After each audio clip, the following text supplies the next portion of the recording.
Breaking news on Wall Street. You are seeing the opening bell be rung. U.S. stock futures plummeted this morning as President Trump's sweeping tariffs announcements are sparking fears of a global trade war. That opening bell is starting trading day at the New York Stock Exchange, where nervous investors are waiting to see how this all plays out. Starting this weekend, a 10% baseline tariff goes into effect on imported goods from all foreign countries. Next week, about 60 countries will be hit with even higher levies. We've got NBC News business and data correspondent Brian Cheung here with the latest on this breaking news just as the markets open. Brian, look at this number. Just walk us through exactly what we're seeing this morning. Yeah, it looks like 2.7% is how far down the Dow Jones opened up as of just a few seconds ago. That's actually not as bad as the 3% just a few minutes ago when I was looking at it. But I mean, Savannah, this is moving really rapidly. I'm looking at the other markets that have opened as well. Again, the Dow that you're looking at, that's kind of the top 30 stocks. But the S&P 500, which is largely seen as a more kind of comprehensive, broad-based measure of the stock market, is down. It looks like 3.3% at the market open here. And the NASDAQ, which is kind of that tech-heavy index, that is down pretty steeply, 4.4%. Wow. So all this is happening after kind of just the staggered markets that we saw in Asia and then in Europe open and then close. And actually, when you take a look at what was going on in Japan, it looks like markets there closed down by almost 3%. In Europe, I'm looking at the DAX, which is in Germany, that closed down by over 2%, or actually still trading right now, down 2%. So this is just having ripple effects across the world, and it's understandably because these tariffs that were announced by the White House yesterday cover basically every country with that minimum, that floor of that 10%. You mentioned the difference there even between NASDAQ and the Dow, but which sectors, which big-name companies do we anticipate feels the sting of these tariffs immediately? Yeah, well, look, I mean, when you talk about tariffs, we're talking in many cases about goods. So any sort of company that makes, hard goods that are exported or have, cross-boundary aspects of their supply chain production, that is going to be hard hit.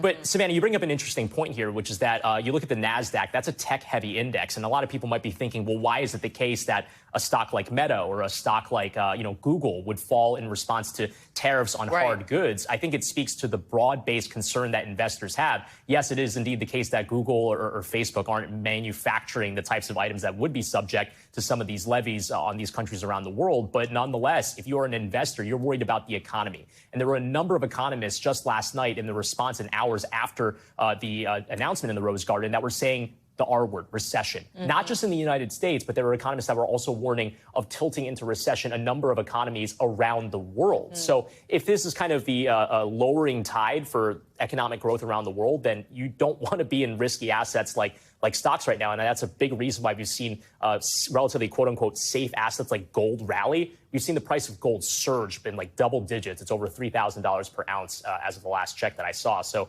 again, investors are really going into kind of a bracing pattern for what could be perhaps an economic slowdown. You mentioned the way that it could impact global economies. Just walk us through a little bit more just global markets. I mean, I know they nosedived earlier this morning, but how has that progressed throughout the day? Yeah, well, look, when it comes to the Asian markets, they are closed right now. The European markets, I believe, are maybe an hour or so away from closing. Depends on what market you're specifically looking at. But when we talk about the tariffs here, you can't look at it in a vacuum. It's not just singularly the United States is making it more expensive for importers here in the United States to bring something in from the European Union, to bring something in from China, where, by the way, the tariff rates effectively are going to be 54% because they stack on top of the 20% tariffs that were already put in place prior to yesterday's announcement. But you also have this question of the not reciprocal, but the retaliatory tariffs that other countries will take against the United States by slapping any sort of extra tax on things that they import from the United States. So that can make things more expensive in the European Union, in China, in Vietnam. So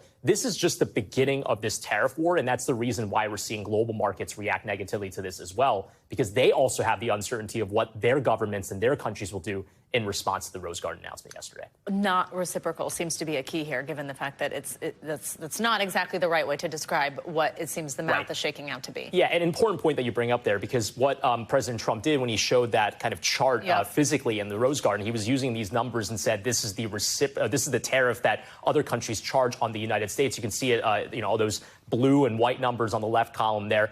Those numbers, as we kind of looked after the announcement, were basically put together by the U.S. Trade Representative's Office. And account for the trade deficit with the country that is in question there, it's not actually the tariff that those countries charge on us. Without getting into the calculations there, essentially it's a cooked up number. So the Trump administration is claiming that those are tariffs and that we're reciprocating it on them. But again, those numbers that you see on that left column are not necessarily the exact rates that those countries charge on American goods. So important point there. U.S. dollar also hit a 6-month low today. Just talk broader economy. Yeah, well, look, when you talk about Forex, that's the foreign exchange markets where you have the U.S. dollar trading against other currencies. There is this question of if the United States is not going to import as much because, well, you have these tariffs that are going to make everything more expensive, then that's fewer U.S. dollars that are flowing around the world, right? And if that happens, that tends to weaken the U.S. dollar. Now, in a vacuum, that's not necessarily an issue for people that are buying American goods in America. But when you talk about the kind of global trade flows, dramatic changes in foreign exchange rates can really lead to huge choke-ups in financial markets. So you do start to think about the financial industry. I wouldn't be surprised to see banks are part of this potential sell-off here as well. I have to look sector by sector as we are still processing the market action in the first 5 minutes of trading here. But again, Dow down 2.7%. That's going to include basically every industry.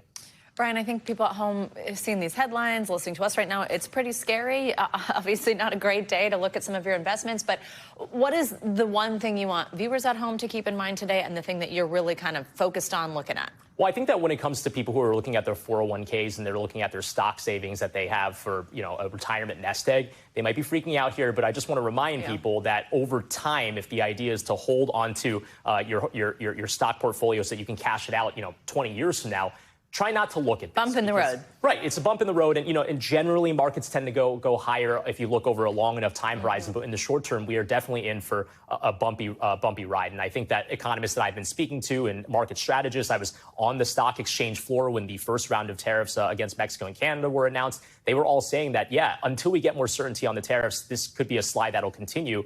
I don't think we're any more certain about the tariff policy today than we were yesterday before the Rose Garden announcement. So for that reason, this stock slide is probably not going to end here today. But I think that if you're holding on to it for 20 or 30 years, the idea is that, okay, just hold on to it and just ride it out. But if you're day trading, certainly you're getting a lot of, motion sickness from seeing what's going on in the markets right now. But it kind of depends on what your strategy is. When you buy stocks, there is kind of that implicit risk that you're taking. But this is just kind of part of the news cycle that we're living in. All right, Brian Cheung, thank you very much. You're going to stay with us because we are going to keep our eye on the markets.